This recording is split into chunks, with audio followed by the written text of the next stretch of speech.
wabarakatuh. Halo semuanya, perkenalkan kami dari kelompok G. Perkenalkan, nama aku Olana Sidik dengan NIM 1N024515. Perkenalkan, nama aku Nazil Priscilla Kamiski dengan NIM 1N024028. Perkenalkan, nama aku Muhammad B. Ajis Trisno dengan NIM 1N024025. Perkenalkan, nama saya Prodianis Kesenibor dengan NIM 1N024022. Di sini kami akan mempresentasikan hasil diskusi kami terkait dengan hardness testing. Ini ya. For the first introduction tentang dua cara pengujian material dalam industri, yaitu ada dua, yaitu pengujian merusak atau destructive testing dan pengujian tanpa merusak, yaitu non-destructive testing.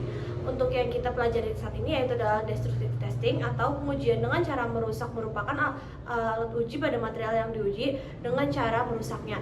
Tujuan dari destructive testing ini adalah untuk memahami ketahanan suatu material dengan cara merusak agar dapat mengetahui apakah material kuat jika ditekan, ditarik, dan dilengkungkan.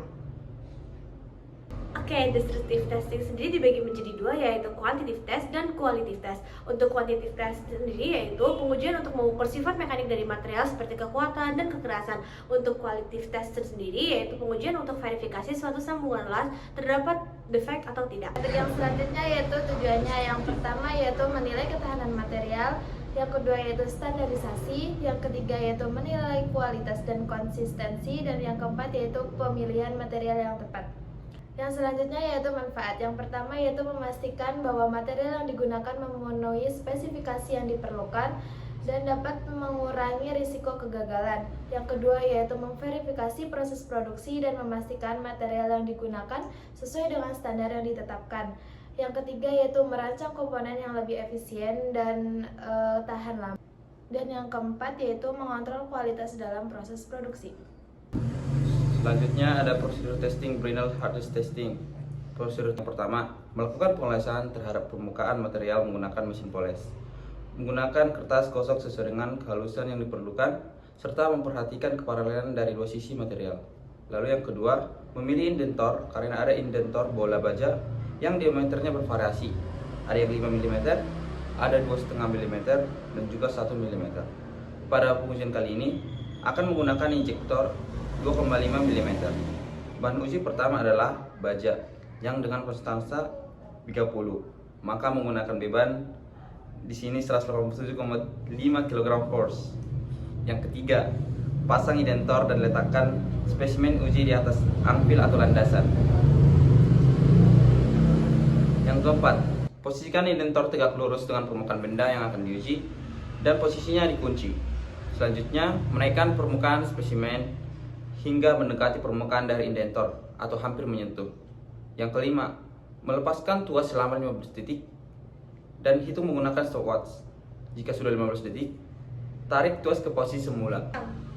Yang keenam, turunkan ampil sehingga kita bisa melihat spesimen yang telah memiliki bekas tapak tekan dari pembekasan atau bekas itulah yang akan kita amati menggunakan lensa. Yang ketujuh, pindahkan posisi indentor dengan lensa dan amati pada layar dan ukur diameter yang diperoleh 1,156 mm secara horizontal dan secara vertikal diperoleh 1,175 mm. Berikut adalah kelebihan dan kekurangan dari Brinell testing itu sendiri. Untuk kelebihan yang pertama yaitu mengukur kekerasan rata-rata. Karena ukuran indentasi yang dihasilkan relatif besar, metode ini memberikan nilai kekerasan rata-rata dari material. Hal ini sangat berguna untuk bahan dengan struktur heterogen seperti logam cor atau bahan dengan butir besar. Yang kedua, cocok untuk material tebal, yakni pengujian Brinell ideal untuk material yang lebih tebal karena penetrasi bola menghasilkan indentasi yang cukup dalam untuk memberikan hasil yang akurat. Selanjutnya ada penggunaan sederhana, yaitu proses pengujian relatif sederhana dan tidak membutuhkan pengaturan kompleks. Selanjutnya ada non-destruktif secara parsial. Walaupun meninggalkan jejak, metode ini tidak menghancurkan seluruh struktur material sehingga masih dapat digunakan untuk komponen besar. Selanjutnya ada kekurangan dari Brinell testing itu sendiri. Yang pertama, tidak cocok untuk material keras.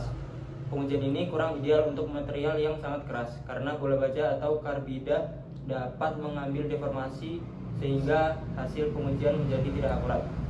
Yang kedua ada meninggalkan indentasi besar.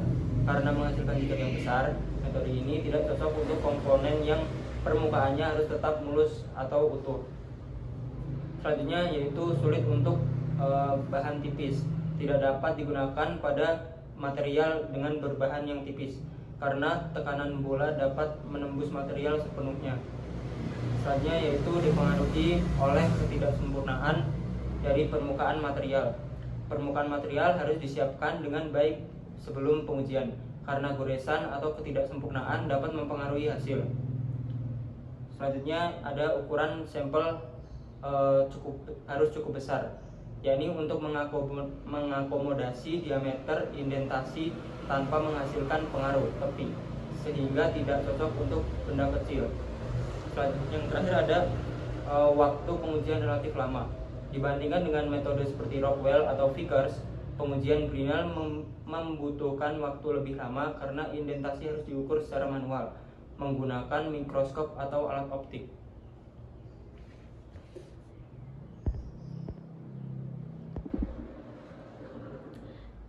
Yang selanjutnya yaitu kaitan testing dengan sifat material. Yang pertama yaitu sifat fisik, yaitu mengevaluasi ketahanan material yang dapat menahan goresan. Yang kedua yaitu kondisi permukaan yang lebih halus akan menghasilkan sebuah hasil yang lebih akurat. Yang kedua yaitu sifat kimia. Yang pertama ada ketahanan terhadap korosi, reaksi terhadap bahan kimia, dan kesesuaian material. Yang ketiga yaitu sifat mekanis, kekuatan tarik yang tinggi. Yang kedua menahan deformasi elastin dan plastik di bawah beban. Dan yang terakhir yaitu pengaruh beban dan diameter inventor. Sekian dari hasil presentasi yang telah kami sampaikan. Bila ada kesalahan, tutur kata yang salah atau tingkah laku yang tidak mengenakan, mohon dimaklumi atau dimaafkan. Sekian dari kelompok kami. Wassalamualaikum warahmatullahi wabarakatuh.